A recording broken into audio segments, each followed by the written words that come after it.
हमारे दाता है, गरीबों के मसीहा है। उसने जो कर दिखाए हैं आज तक कोई किया नहीं है। दुनिया में दुए नेता रहे हम बताओगे भाई, सूरज भैया, एक सुभाष चंद्र बोस और दूसरे हमारे स्वर्गीय धरती पुत्र मुलायम सिंह बाबू जी। इनके जैसा नेता ना कोई था, ना है, ना कभी होगा। इनके सम्मान में भैया, अरे 27 बस सही किया भैया, 27 बस सही किया। विधायिका जी 27 बस सही किया। आई है अखिलेश हो 27 बस सही किया। आई है अखिलेश हो समाजवादी पार्टी।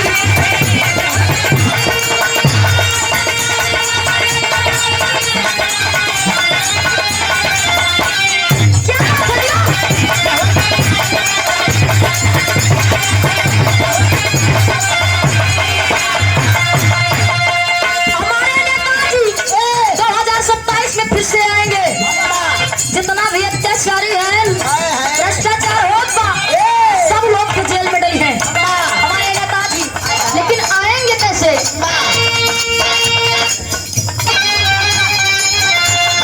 आई है अखिलेश भैया जोड़ी सोई पकड़िया।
हमारे नेताजी अगर वो नहीं तो होते तो हम लोग नहीं होते।